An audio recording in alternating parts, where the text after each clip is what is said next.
I forgot about that. The Raiders always drafted the fastest guy. And the one time they took a break, it was a kicker. What are we doing, bro? That's nasty work. R.I.P. to Al Davis. We live. Oh, now you got me putting my marker all in the camera, looking crazy, looking like a Missy Elliott video. And meanwhile, we live. First of all, let me start off with this. Josh, how has Suicide Squad been? Give Um. us your Keith Lee 1 through 10. Let's talk Okay. about it. I played it. I'm a raider with the nah. It's an elite level game, man. I know a Really? lot of people. It's an elite level game. I know a lot of people. One was mad at it just because it wasn't Arkham. It's the same studio that made the Arkham games, and a lot of people were upset because they just wanted like a fourth Arkham game, which is one I don't understand because we experience this all the time in life where people ask for something new, and when they get something new, they mad about it. And also, it's a looter shooter, which a lot of people don't like that genre of game. I don't know if any of y'all ever played Borderlands, but it's kind of similar to Borderlands. But the way they told the story and the attention to the detail of the game is amazing because they essentially are treating it like a fourth Arkham game. The writing is amazing. The story is amazing. You can customize your characters. They're constantly updating the game with new characters, new stuff you can equip to your characters. All four people you can play as play completely different. Um, so it's a fire game. I don't have any complaints so far. I think we about to have our first boss fight with the Flash when I play tonight. Um, but yeah, it's a fire game. I would give it a 10 out of 10. This is the most fun I've had playing a video game since Ragnarok came out. Okay, all right. Well, Yeah, did and Ragnarok win Game of the Year? I thought it won Game of the Year, or it was what? I want to say yes. I think it won Game of the Year. Yeah. Interesting, interesting, interesting. Well, I'm gonna tell you this. A lot of people are like very upset. Like the people who don't like that game are so mad at the game. They get mad at people who like the game, and I'm like, ooh, Thing is, like the people that's that's mad at the very game negative. haven't played it. I don't understand what there is to be mad. Like I'm a person that's not going to ridicule something until I try it. Like you can tell me, you can give me the worst music ever. You could be like, yo, guy Josh, what's the dude name? Tom McDonald. Tom McDonald, the worst rapper ever. And like I'm not gonna believe you until I go listen to it for myself. Hey, nah, he really might be the worst rapper Yeah, ever. he is. I agree, but at the He same might. time, I had to go listen to it. It's a fire game. Gibbs, that game is what we wanted Avengers to be. That's fair. That's fair. That's fair. Except I don't like the whole like shooter concept for like a superhero game because it's like there's so many other things to get into. But that's what the Like, Suicide Squad is, though. And at the and same I time, was it's just so about many to say, different ways that you can yeah, approach your combat. Like, is if you build your build a certain way, you can do all melee. It's more stuff you can do outside of just being a shoot 'em up. and that's what I was about to like. At the end of the day, you need to reflect the different styles. Like the one thing that I will give Avengers credit for is like everybody plays a little different. But you know, enough of the gaming talk because everybody probably gonna leave if they hear us talk about video games for too long. So social media has played a very big role in a lot of things, right? The feedback on Suicide Squad, the Meg and Nikki beef all over social media. Shout out to Little Miss Flint. Y'all, please help that little girl hit her goal. She deserves to have a childhood and to stop, you Ain't no know, way she been asking for water for a decade now, a bro. decade. A decade. Let that little And what's girl go crazy get it. thing is, you don't need these little donations here, like celebrity, please help, celebrity, please help. Literally, the cost to fix that issue, like one person could solve that and not miss that money. Yeah.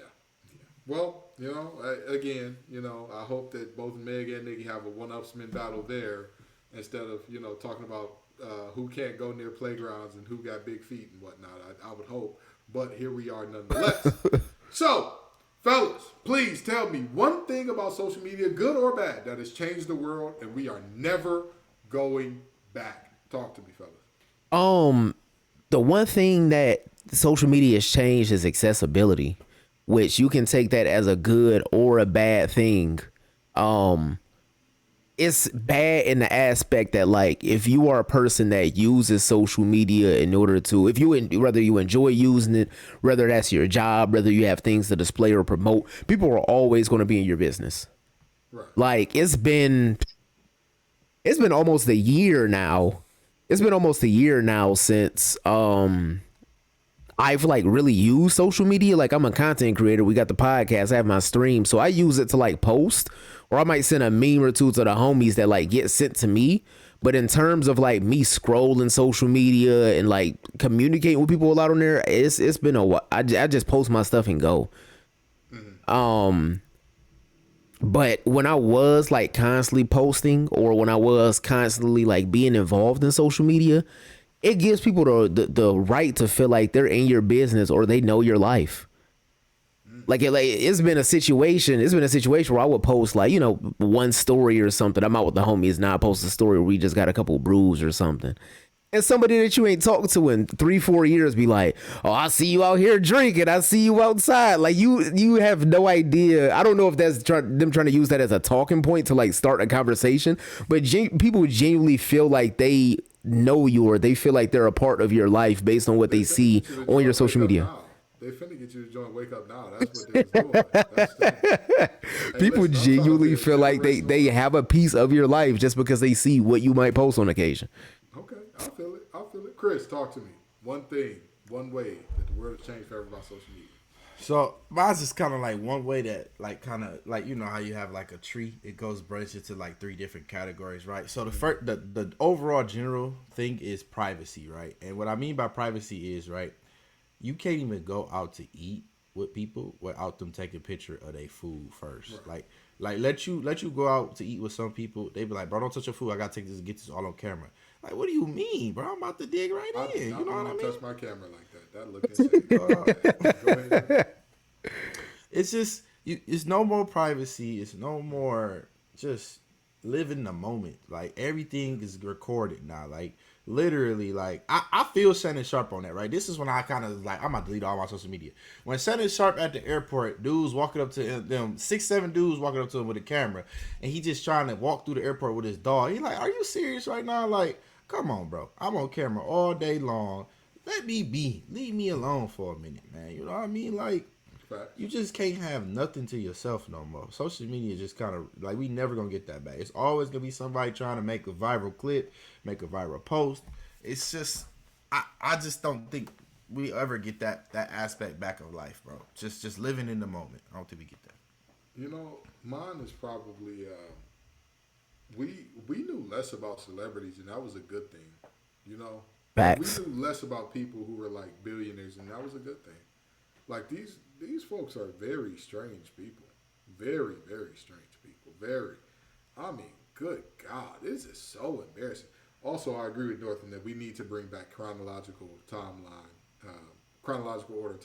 because we need to see who's spamming and we need to get them up out the paint, as opposed to having them on our follower list. We just never see their content ever. Like we get all this algorithm. Yeah, true. Man. But or if you just like, what I'm saying, you might be passing by somebody, y'all might exchange socials, or it might be some business related. You be like, oh yeah, what's your socials?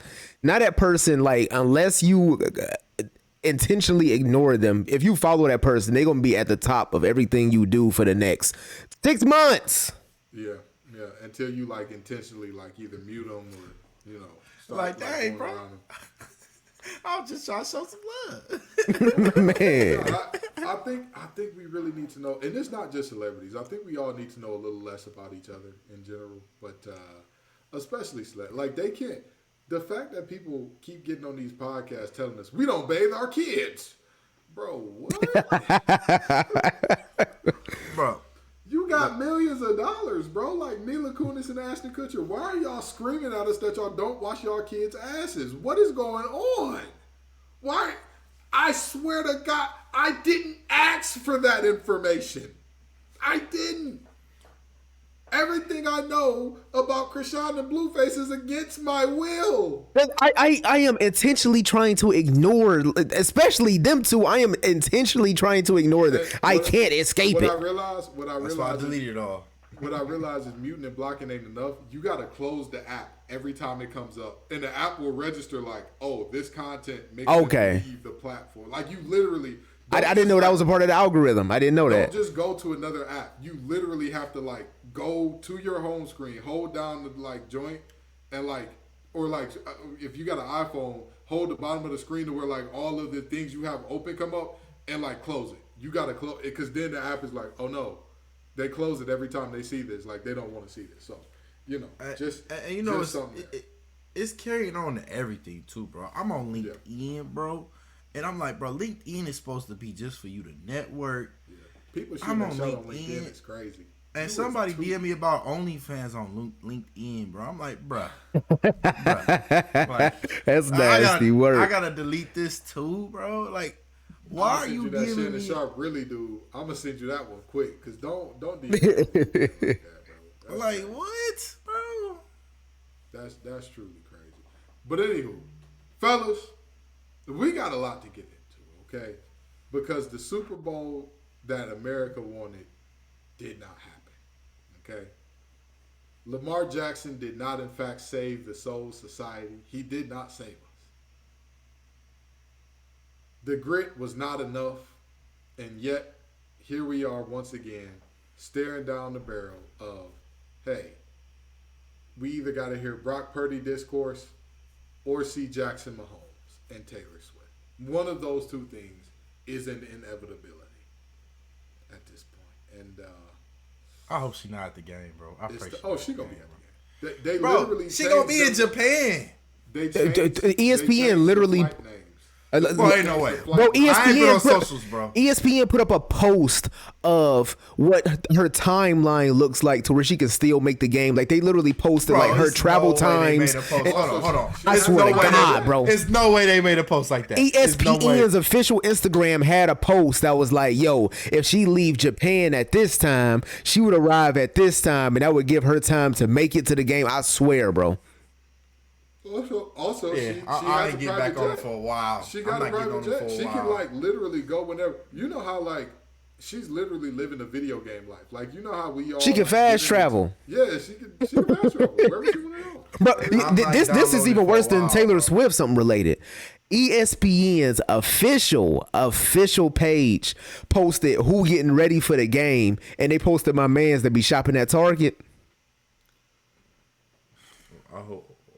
I don't even know. Alexa, play Tired by Labyrinth. Because I can't do it no more, bro. I can't do it. Hey, Lord, you know I'm tired. I done had enough, man. I done had enough. But, fellas, we got that. We got Doc Rivers going to Milwaukee. We got Harbaugh leaving Michigan for the Chargers. We got a ton to talk about in today's episode. Y'all ready to get into it? Ready for it. Yes, sir. All righty, well, let's do it. What's up, y'all? Have a seat. It's your favorite hour of the week with the facts over at Axe Crew. We got the master, the mixed master, Josh Guyton in the building. That is high. You got the money man, the man, the plan, Chris Allen in the building. Right here. And then you got the little old MC. That's me, Ken Gibbs. And folks, if you haven't noticed already, we are much more willing to curse on there now because, you know, we've just been very honest with ourselves and listened to us trying to censor ourselves. And it's just like, what is this shit, man? What are we saying? Why? I'm banging the table saying, darn, this sounds crazy. But, it sounds like a BET movie. oh, my God. These mother suckers better stop. I'm tired of these mother father snakes on this Monday to Friday plane. It was crazy. But anyway. That's a real dialogue, by the way. Yeah, that's actually out of the movie on BET. That's why I said that. It was hilarious. But anyway, fellas, the Lions, despite coming up with a 17-point lead, find a way to blow it in Santa Clara. And the 49ers advance to the Super Bowl. Thoughts on the game? A lot of thoughts on the games. For starters, I just want to say one pride. I'm proud of the Lions. This is the furthest that I've seen. The pride. Round of applause for the Lions, man. This is the furthest that I saw. This is the furthest that I saw the Lions make it in my lifetime. And honestly, this is the farthest that I ever thought I would see the Lions make it in my lifetime. Like at this point, I'm 28 years of age. I've already come to terms with the fact that the Lions trash. They my team, but they trash. And you know, everybody as a sports fan has these spells where their team is trash. Not everybody team is going to be great for forever. I mean, Chris dealing with the Steelers still making the playoffs every year, but it's still not the level of success that he used to. Everybody has, you know, down slopes as a team. But when you're dealing with a team that's been terrible your whole life, you watch them go 0-16. And as a child, you're looking at like, oh, they drafted Joey Harrington. I don't know nothing as a kid. I just knew Joey Harrington was balling in college, so I think we about to be good. I see these rosters, I see these signings that they get, so I think that we're about to be good. And year after year, you know, the Lions are trash. And I came to a certain point, I believe it was it was one of Stafford last year's here, where everybody was projecting for the Lions to win a division, and they end up going like 3-13 or so. Do you remember that year, Gibbs? Yeah. I think that was Calvin Johnson's retirement year, wasn't It was. Yeah. And that's when I came to the terms like, okay, if they haven't won a championship since 1957, if my father hasn't seen them be good, I'm not going to see the Lions be good in my lifetime. Yeah. And I was perfectly fine with that. I was okay with that. But shout out to them for having an amazing season. It's a lot of pieces that they have in there. I think they're the second youngest team in the league, if I'm not mistaken. Mm-hmm. We have the best offensive line in the league. All of them should come back. And I think that our front office and our coaching staff is smart enough to know what we need to change in order to be back. Our running game is fine. Our pass game is fine. Our offensive line is fine. We got 2 very good receivers. The other ones need to go. We got 2 very good tight ends. Our defense is solid. The secondary, how many rounds is it in the NFL draft? 8, right? I believe it's 7. 7. Yeah, it's 7 technically. Okay. All 7 of our draft picks need to be cornerbacks. And whoever don't work out during training camp, you could cut them, but all 7 of our draft picks need to be in the secondary. Because that's all we need. And if we had a decent secondary, we're talking about a Super Bowl right now. But I'm also not mad at the decisions made. I place 5% of the loss on Dan Campbell. I think a lot of people that are upset with Dan Campbell, a lot of people that watched that game and was like, oh, it was his fault, are people that don't really know the game of football. They're watching it because of the playoffs. They're watching it because it's a big game. And it's probably the first game that they've seen all year. Yeah. 1, Dan Campbell went for it on 4th and 3 in the first half, and Josh Reynolds dropped the pass.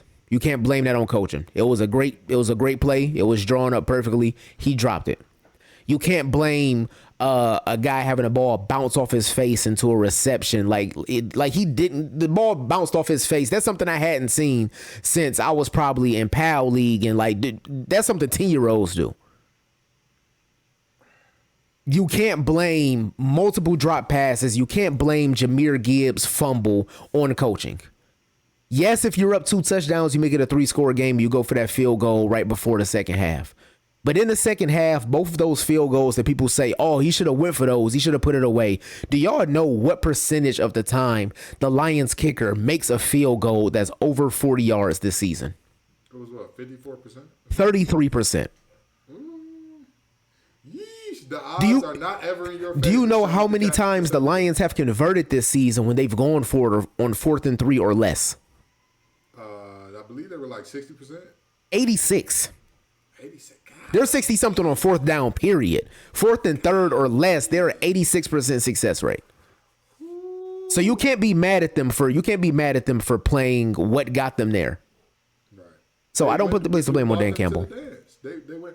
I'm gonna say this, and I'm gonna let Chris finish it off because he got to get his Silky Johnson Hater of the Year award impression on. I ain't even gonna hate today. I'm gonna tell you this: Dan Campbell is the guy that you date because he's funny. And then when you get mad and you in an argument, is you don't take nothing serious.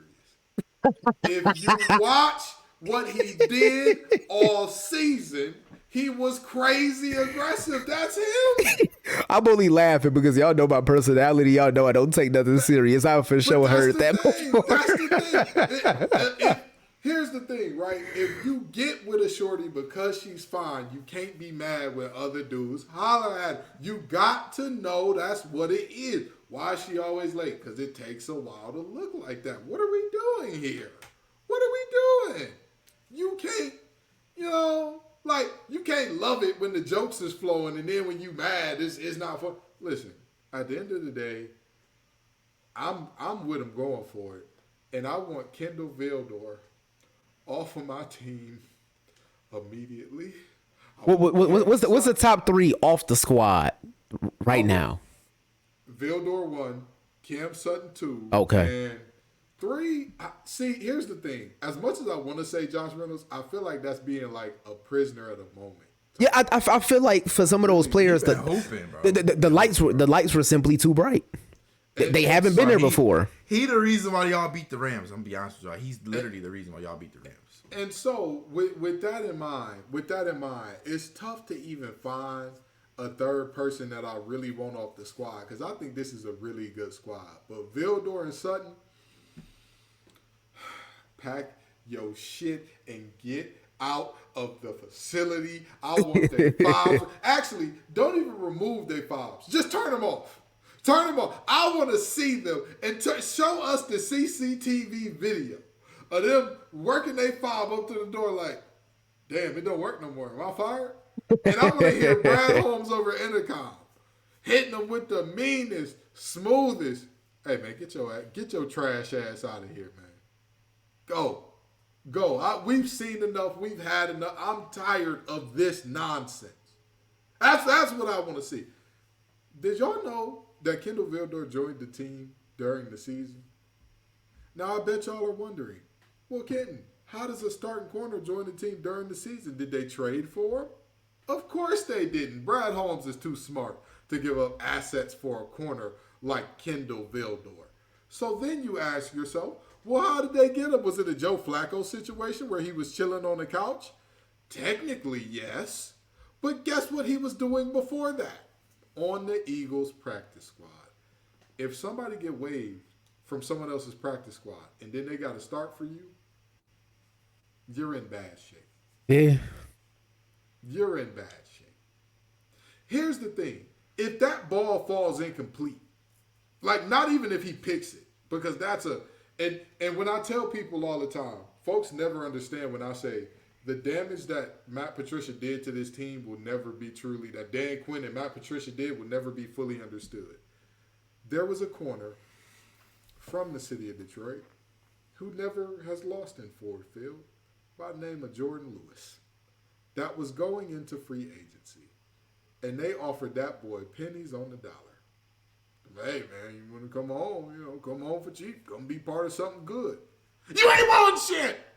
Bill Belichick can tell guys, come to us on the cheap. Because you know why? He's got rings on rings on rings on rings to say, hey, you come here, you take a little pay cut, but you get one of these. You ain't won a damn thing talking about come take a pay cut to come. And so we end up with a corner that was waived from somebody else's practice squad needing to make an acrobatic catch in one of the biggest moments of the NFL season. And what does he do? Doink, catch. I agree with Josh. I don't think all 7 of our picks need to be corners, but at least them top 2 to 3. Somewhere in that top 2-3 picks, we need to be getting somebody that can get sticky in coverage. And also, the corners in the draft. And also, we need to ban that person from wearing number 1. This is our second time that we gave a corner number 1, looking at you, Cam Sutton, and they turned out to be cheeks, buns, garbage, basura. I've had enough. I have had enough. Those are my biggest takeaways from this game. And I now have to hear people talk about Brock Purdy just makes plays when they need to be made. Vildor was your best player on that drive. Facts. I done had enough of it. The drive that got y'all started, that got you momentum, it was a Lions defender that was your best player. Come on, man. That boy is mid. Jimmy Garoppolo took this team to a Super Bowl, and they didn't even have Christian McCaffrey back then. So stop. Just stop it. Chris, I'm going to let you finish this off. All right. So I'm gonna start it off with pick up where Josh left off and pick up a little bit where you left off, Gibbs. Right. So I give 25% of this blame to Dan Campbell. I give 25%. I give another 25% to the secondary for the Lions. I give Purdy 25% the reason why they won, and I also give the coaching staff for the 49ers 25% why they won. So those 4 categories, it's the reason why I break them down. I'm gonna break that down for the audience, right? So the first 25% reason why I blame Dan Campbell, right? Everyone knows in the playoffs what you're going to do based off your regular season pattern, right? Everyone knows, right? The 49ers coaching staff get the other 25% because they made adjustments in the postseason to counteract the dangerous and the gambler and Dan Campbell, right? They made adjustments. Now, reason why I blame Dan Campbell again, in the playoffs, everybody know you got to make adjustments, right? Sometimes you got to put your pride aside and you got to kick that field goal. Sometimes you got to. Now, yes, if they caught the pass, we could, woulda, coulda, shoulda, what if all day long. But at the end of the day, you get the for sure points in the playoffs. Yes, the kicker's percentage, but it's the right decision to make, right? You don't gamble in the playoffs when you're not sure if you can, the other team has a strategy against it. To me, it looked like the 49ers had a strategy against that, right? Also, one thing too, at the start of the second half, you kick that field goal, it's 1-for-1 with the 49ers field goal. That's 3-3.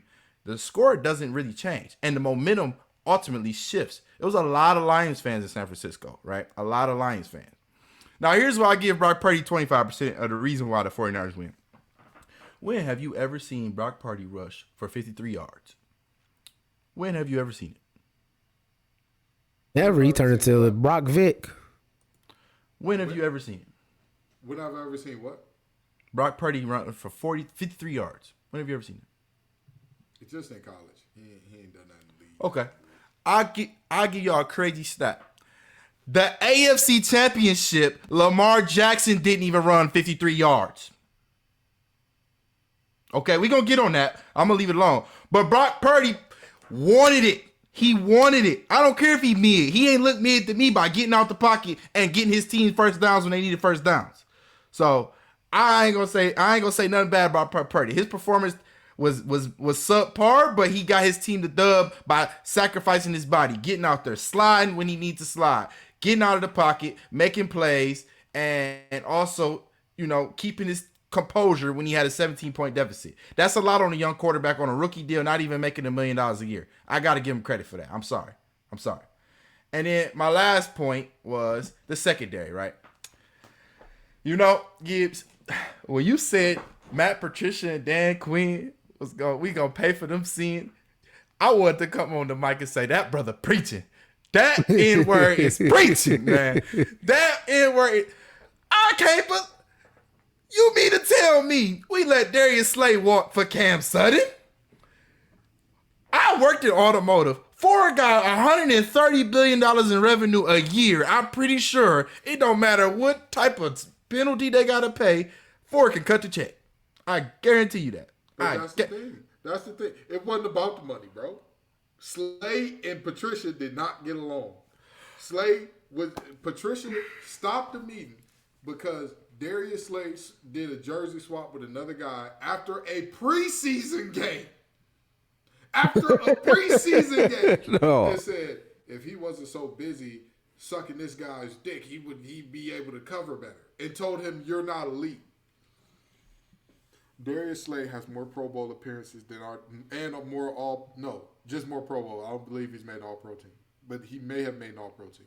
He has more Pro Bowl and All-Pro performances combined than every corner we've had since combined. I'm just saying. I swear to God, I hate Matt Patricia, bro. I swear, everything I love, when I see him in the streets, is gonna be me out, man. I'm just saying. This all could have been avoided. The Lions could be in the Super Bowl right now. This all could have been avoided. One thing I'll tell y'all about them Eagles, you ain't blaming Darius Slay for nothing over there. You ain't blaming Big Play Slay for nothing over there. And they got rid of him how long ago, Gibbs? 3 years ago or something? Which means he's reliable. Yeah. Which means he's reliable. He not one person that relapse. You give a crackhead some crack, he gonna relapse. Darius Slay, he ain't gonna relapse when he's covering somebody. He gonna turn it into the officers. Hey, what is this? What is this? I guarantee you, if you put Darius Slay in that position to make that catch, the Lions gonna be celebrating in the end zone. Man. Mm. But we got damn Kendall Fieldor, all because of Matt Patricia. I hate that. I hate Matt Patricia. Yeah, bro. So I mean, I thought it was a well fought game. The Lions shocked me. I am so happy for the Lions. What that did for the city of Detroit, what that did for the morale in Detroit. Dan Campbell, I applaud you. That's not an easy culture change, right?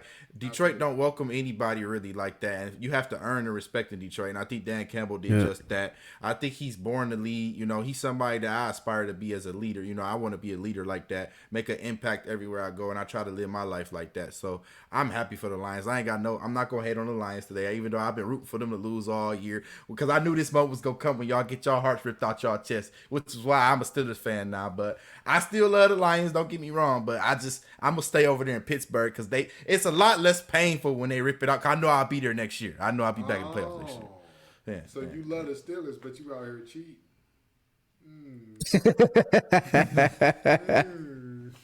Interesting.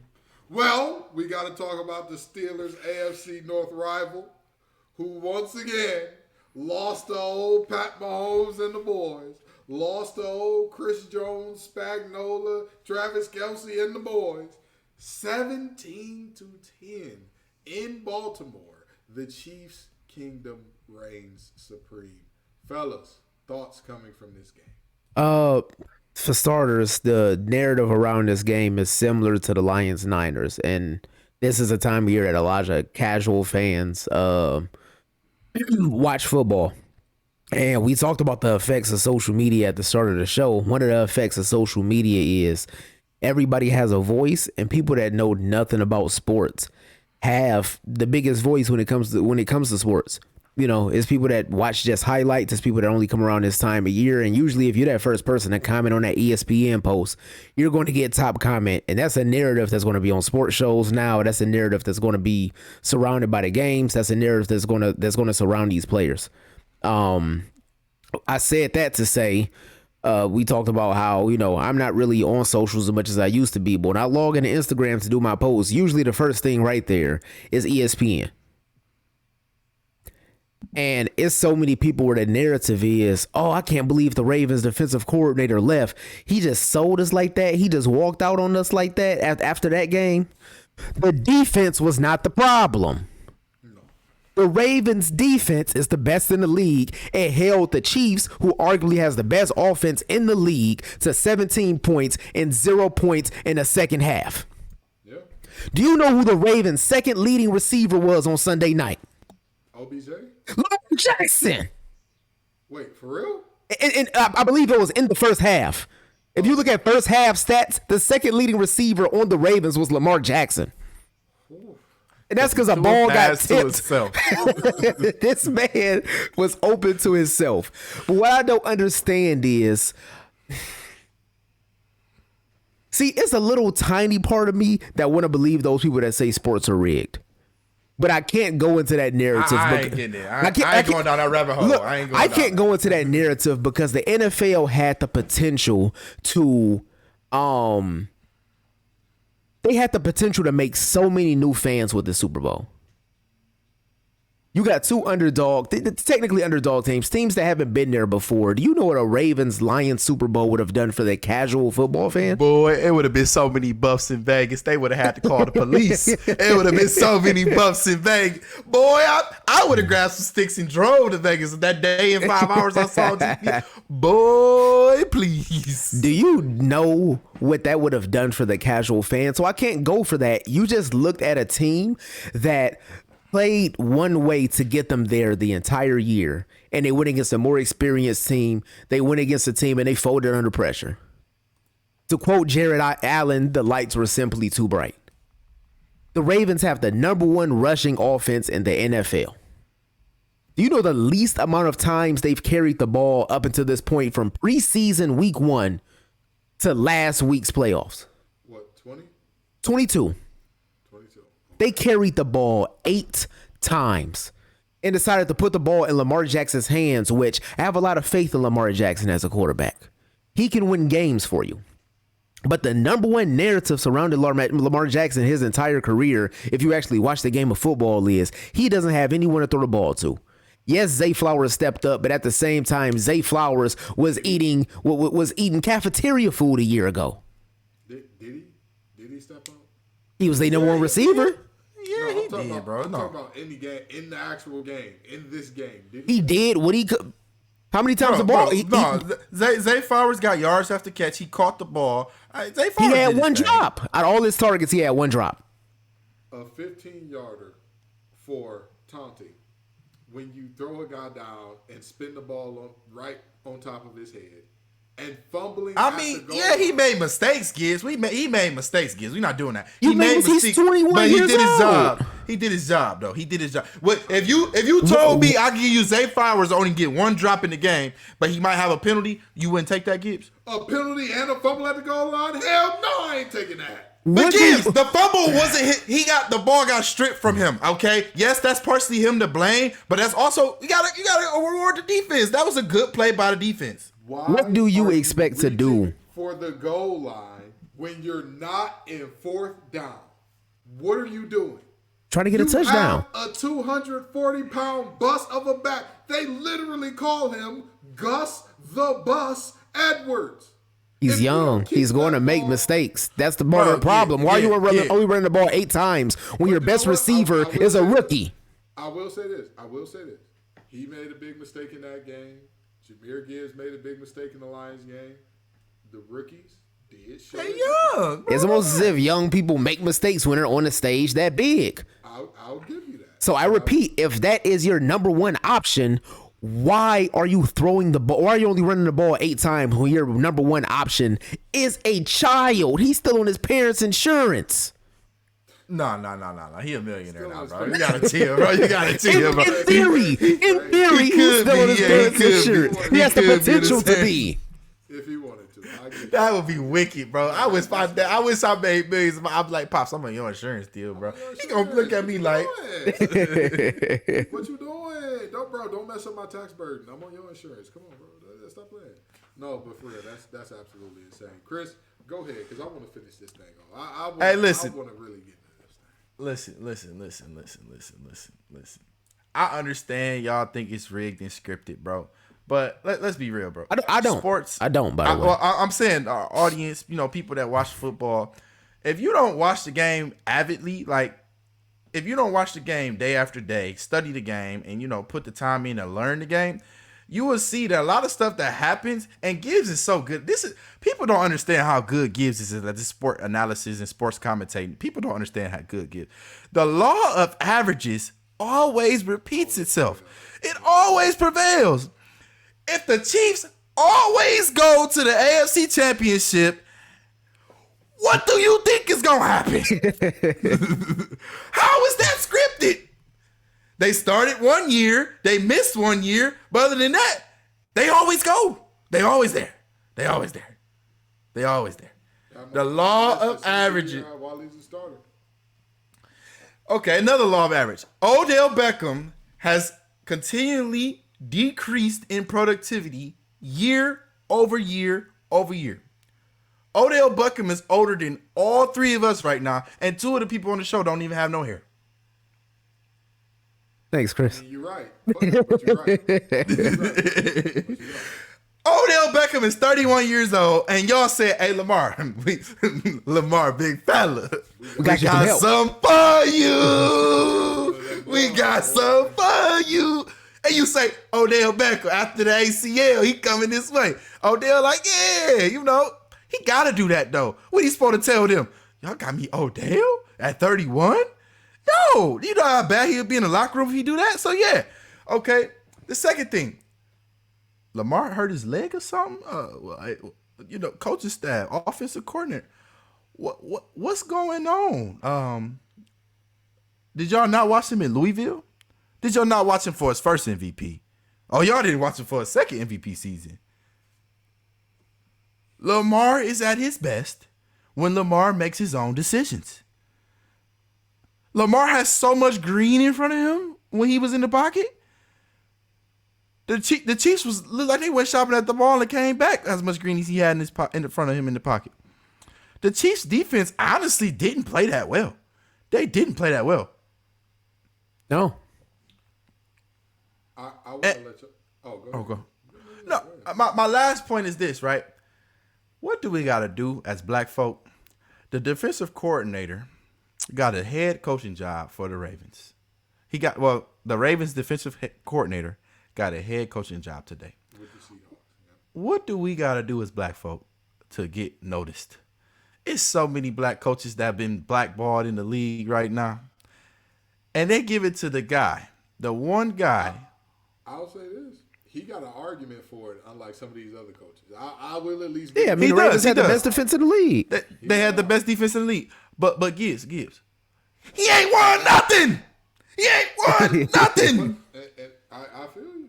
He done had the best defense in the league for how long? All right, listen, I'm with you. I'm with you when you're right, Chris. I'm with you when you're right. And that's where I want to step in at. That's where I want to step in, okay? Because I need somebody to hit the Michael Jackson smooth criminal lean over the Ravens offensive coordinator's shoulder in big games in the playoffs and tell him, run the damn ball. Dalvin Cook against Houston had as many carries as all of your backs combined in this game. Dalvin Cook. That boy needs to add an ED to the end of his last name because Dalvin is just cooked at this point. Well done, if you will. No tread left on the tires. Tires bald as me and Guy can put together. And one of us is shiny bald. It's not me, but you know, whatever. Anyway. I see some shine right now, my boy. Hey. Do you see my halo?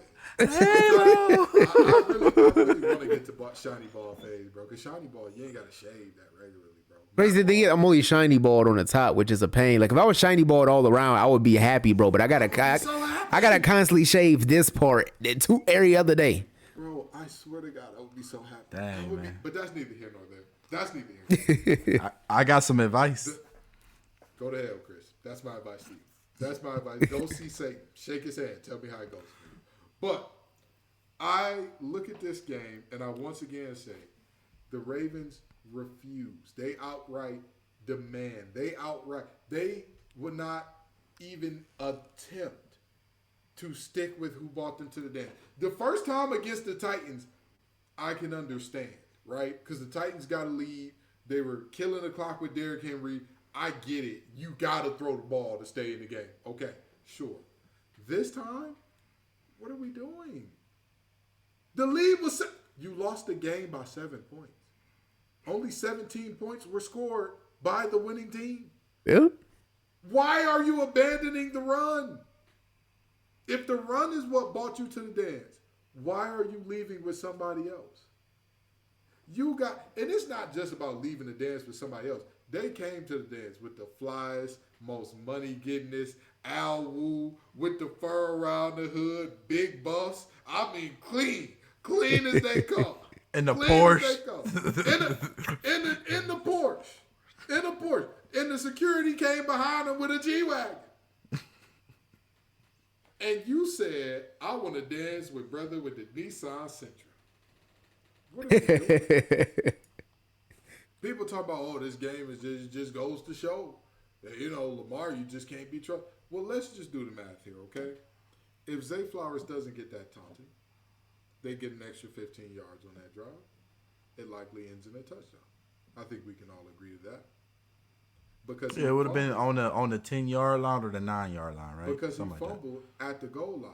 If you do the logical steps of, if you move up 15 yards, what happens to the goal line? It just got 15 yards closer to you. You get in the end zone, Zay doesn't have to stretch out. Crazy thought. But even beyond that, even beyond Zay's mistakes, because y'all are right. I will admit when I'm wrong, and I was wrong to point out Zay's flaws. Well, I wasn't wrong to point out Zay's flaws in that way, but it was wrong to not consider the fact that he's a rookie. But you're telling me that you look at that, and then you add on the fact of, so we're one of the best running teams in the league, but we're going to have Lamar Jackson drop back, I don't know, about 40 times in this game. How's that sound to you? Are you going to crack? Monken, are you going to crack? Harbaugh, are you going to crack? I know that the head coach doesn't call plays 9 times out of 10.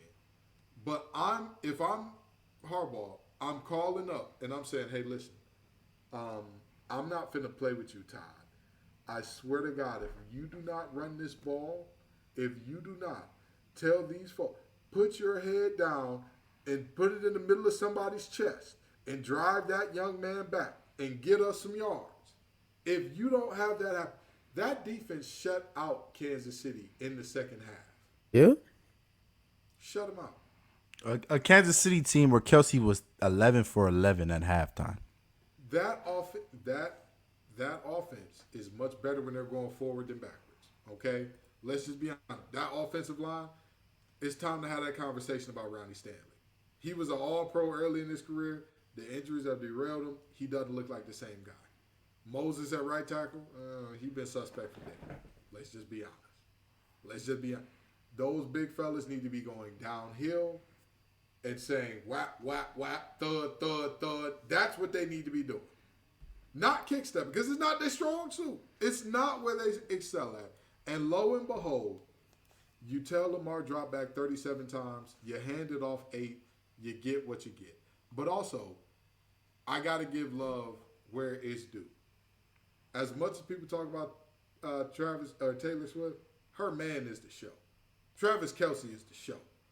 That's a bad man right there. You can't. Yeah. Hey, man. When you pass Terrell Owens as a tight end in receptions in the postseason, I don't think people realize how good Terrell Owens was. I just don't. Because he was crazy in here.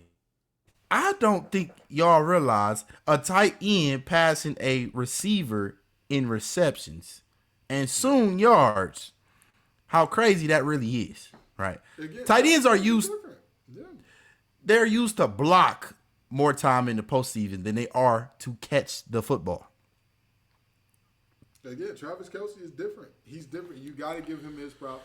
You got to give Pat Mahomes his props because, again, 100% of the time, if you go into the season, here's a fun little if or thing that you can do with Pat Mahomes. Is Pat Mahomes your starting quarterback? Yes or no? If your answer is yes, you will make the Super Bowl if you're in the AFC. If your answer is no, the next question is, are you in the NFC or the AFC? If your answer to that question is, I'm in the AFC, congratulations, you are not going to the Super Bowl. That's how good he is. That's just a fact. That's not what I want. Unless your name is Joe Burr, because that's his nephew. But anyway. Yeah, that's true. But that's the only one. Other than that, every year it's becoming the Pat Mahomes Invitational. He just keeps on showing up. Hello. How are you? Good to see you. I'm back again. And so, that's again, you got to give him his love and props. And at the end of the day, I know Lions fans, Ravens fans, we're all sick right now. You know what we're in need of? A good doctor. And speaking of, one Doc Rivers just got the job in Milwaukee. He takes over for Adrian Griffin, who was let go of, despite the fact that the Milwaukee Bucks were viewed as one of the better teams in the league and had a 30-13 record. Fellas, does this move the needle positively, negatively, or is like a meh, no difference, even swap, no swindle type move? It's the same. It's the same. Only because we don't know what that rookie head coach was able to offer because of that. He was a rookie head coach. We didn't see, what he can do in those tight games. We didn't see what he can do in the postseason, and we only got a 40-something game sample size. So can I say a rookie head coach is going to do anything better than a veteran head coach that's been coaching for 30 years? Not necessarily, but at the same time, we have seen what Doc Rivers has been able to offer, and this man has been riding the high of a championship that he won during the Bush administration. I don't.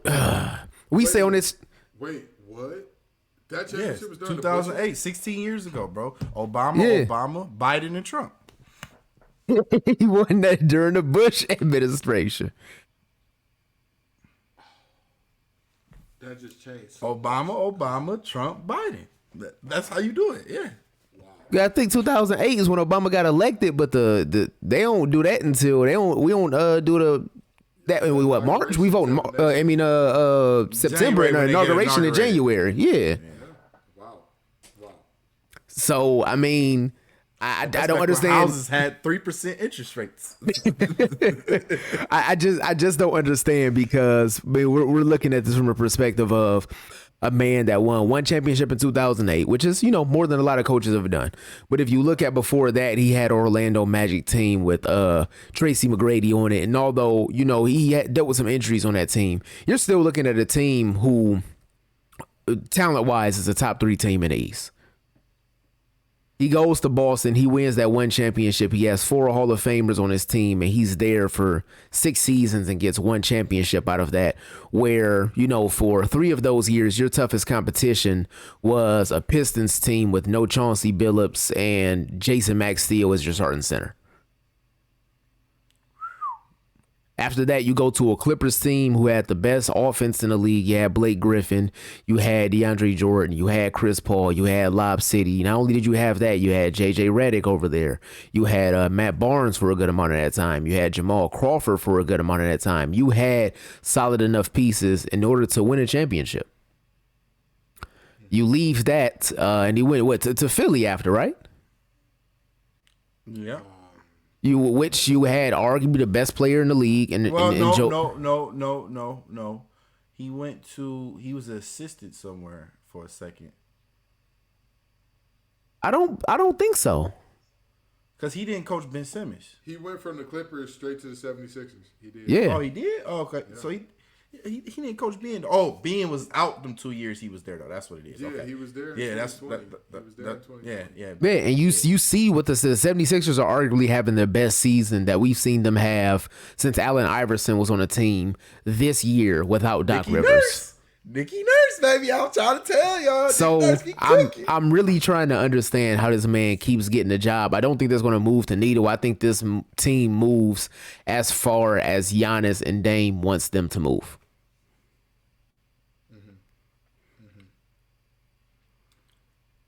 Chris, I'm gonna let you. Actually, you know what? No, I'm gonna let you finish this one, Chris. I'm gonna let you finish this one. Y'all know how I feel about Doc Rivers. Yes, sir. I done said it 1,000 times, but here we go at 1,001. Who has the most blown 3-1 leads of all time? Doc Rivers by a landslide. That man sees the 3-1 lead and turns into Nancy Reagan. I don't understand how you look at a coach and think to yourself, that guy's the answer. When Doc did have success as a head coach, when Doc did win a championship, all it took was 4 Hall of Famers and Tibbs, who's widely regarded as one of the greatest defensive minds basketball has ever seen, to get it done. Still is to this day. And you want to know what's crazy about that Boston team? Not only did they have 4 Hall of Famers, they had guys that, like, if there was a Hall of Fame for the role that they played, they would be in it. Yeah.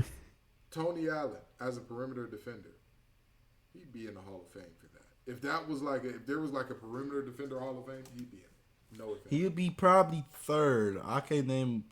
He'd probably be third. I would put Pippen, Jordan, Kobe, and him. I would say they around the same defensively now. Kendrick Perkins claims that Kobe told him, "Use the greatest rim protector I ever played against, bro." Now, I don't know how much truth is to that statement. I don't know how much cap is in the rap, but that's just what was said by the man, and I hope he ain't lying on the deceased. I would hope not. And then you go over and you look up and down that team and you just say, wow, that was a really good team. From the starters to the last guy on the bench. That was just a good team. That, I believe, was Delonte West coming off the bench on that team or no? No, that was later on. He did it 09, 010. Yeah. I got you. Either way you cut it or slice it. That was still.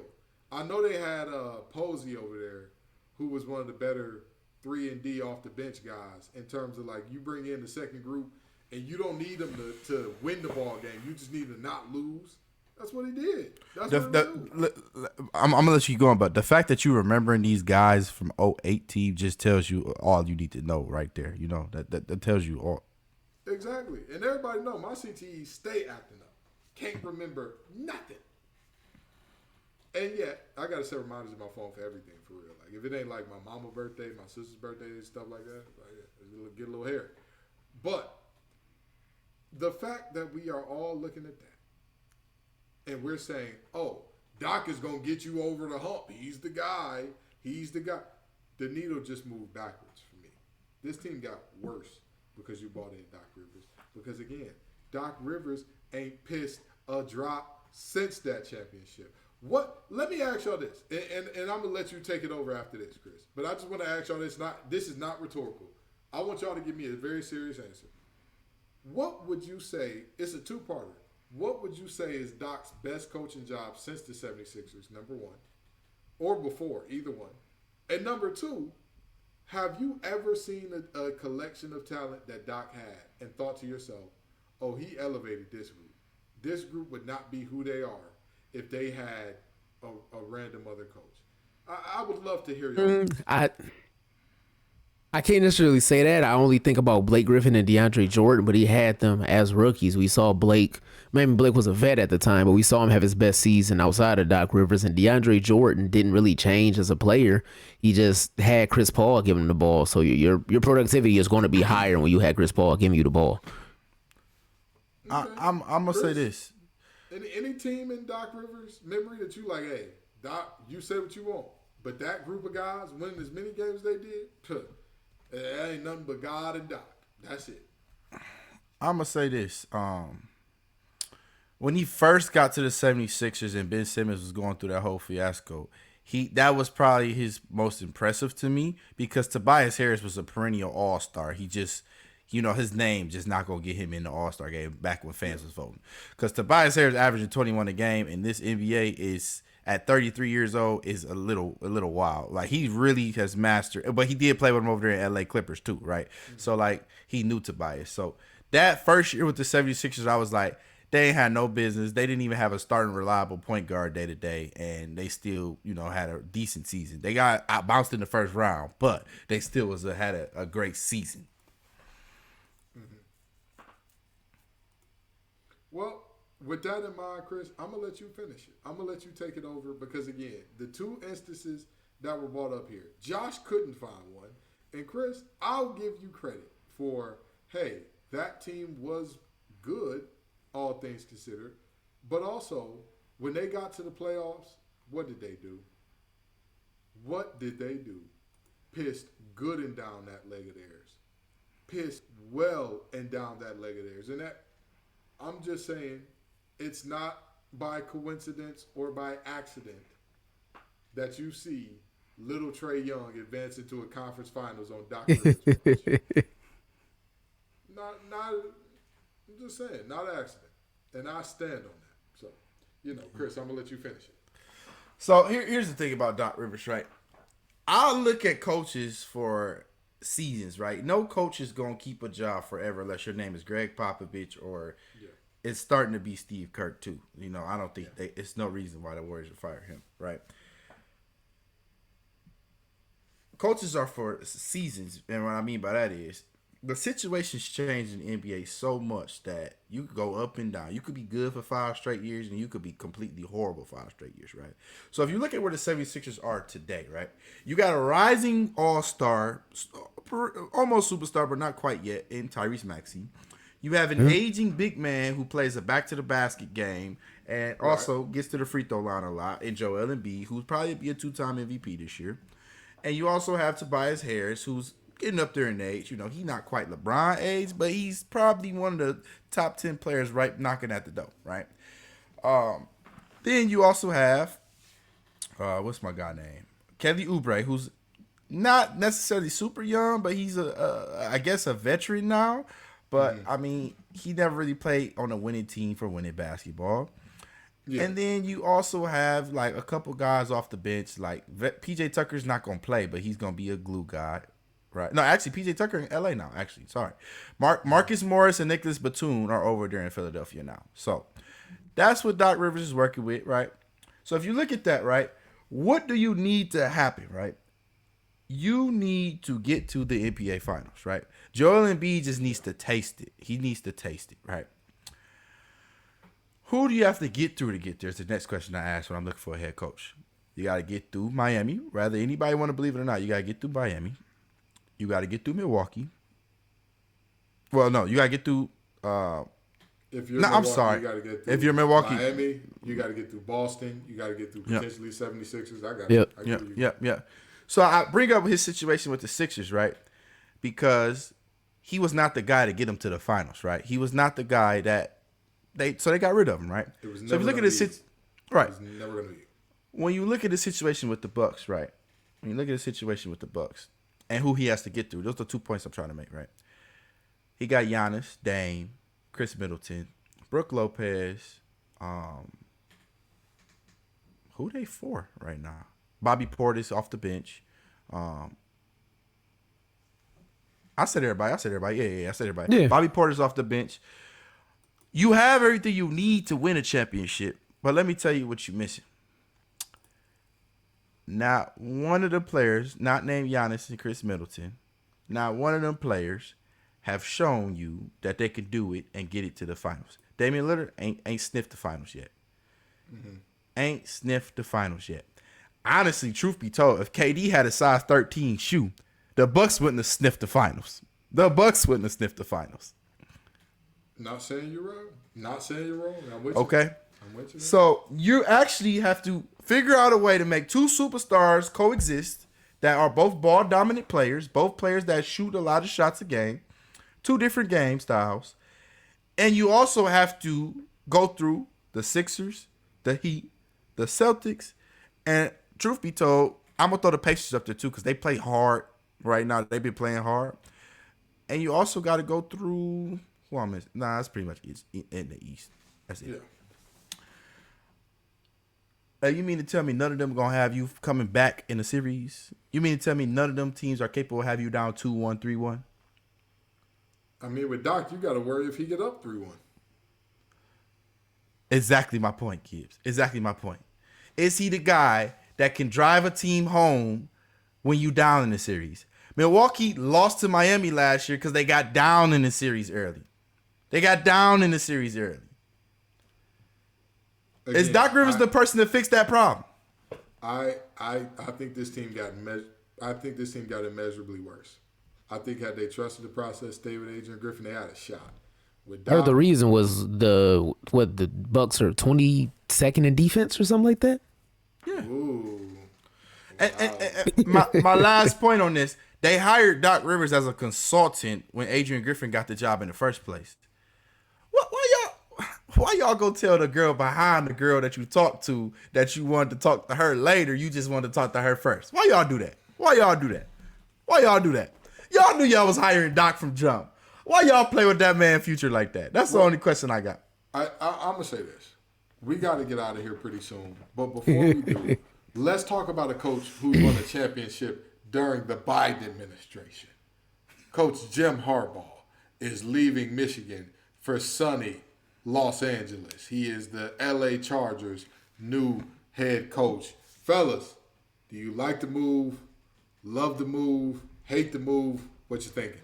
From Michigan perspective, I love and hate the move. I want to see Jim Harbaugh stay because he brought us to the most relevant Michigan has been once again in my lifetime. So I wouldn't want to see them repeat or want to see recruits want to come play for Jim Harbaugh. But at the same time, him leaving JJ and they put McCarthy is gone.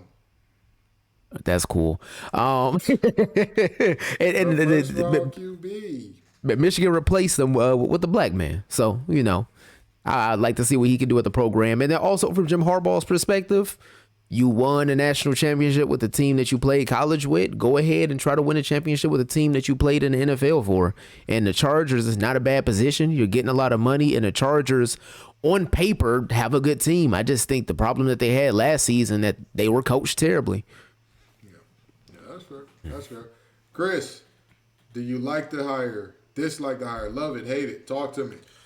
I think it's going to work wonders for Justin Herbert, but that's about it. I mean, we've seen this story before to me. I mean, he might have got a lot better from being at Michigan because you always in the limelight, but I mean, we act like this is his first journey in the NFL. I mean, we done seen this show before. This is like an episode of Good Times, if you ask me. It's just planned in 2024. That's all this look like to me. I mean, I'm going to tell you this. I don't think people remember why Harbaugh left the NFL the first time. It wasn't that he wasn't winning. He took the 49ers to a Super Bowl. Like, They were literally one fade route being called away from being Super Bowl champions. Yeah. That's very much so a thing. His personality is not something that you can put on NFL players and they'll be cool with that. You can do that on college kids. You know why? Because before the COVID year, gray shirt, all that nonsense, players weren't in college for 6, 7, 8 years. You know what I mean? Players, They wasn't old as us. years. They wasn't old as us. Let me tell you, it's a player in Miami that is legitimately playing his 9th or 10th year of college football. I swear to God, he is playing his 9th or 10th year of brother. Get on Indeed. Get on LinkedIn. Stop playing with those children, okay? If you wanted to play with some kids, you should have had some of y'all.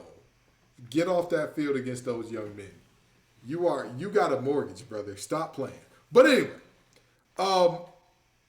before then, players would be in and out in 4 to 5 years, and that's what we're going to go back to seeing. Players in and out of the system in 4 to 5 years. In the NFL, Justin Herbert going to be your quarterback for the next team. You know what I'm saying? Keenan Allen has been there for forever, it feels like. It just feels like, you think about the Chargers. He caught passes. He's still good, too, man. He caught passes for Phillip Rivers. Like, that's the boy's old. He's up there. He played with Antonio Gates. He's up there. You know what I mean? Like, that's how old he is. So you move forward from there and you say to yourself, Jim Harbaugh is a proven winner. He has shown time and time again that when you give him the opportunity, he will win. But he has also shown it's all the extras that come with Jim. I like this hire. I don't love it. I like it a lot. I think this will be a net positive for the Chargers in the long run. I think in the immediate, it's going to supercharge Justin Herbert because I think Herbert is the best quarterback Harbaugh's ever had by a mile. With all due respect to Colin Kaepernick and future first-round quarterback J.J. McCarthy, I think that this is the best. Cade McNamara as well. I think that this is the best quarterback Harbaugh has ever gotten to kind of dig his hooks in by a mile. So I think that could be a potentially special situation.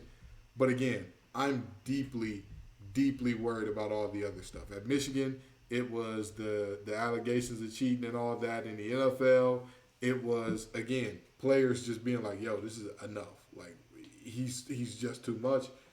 That's tough, man. That's tough. So we'll see how this thing works out.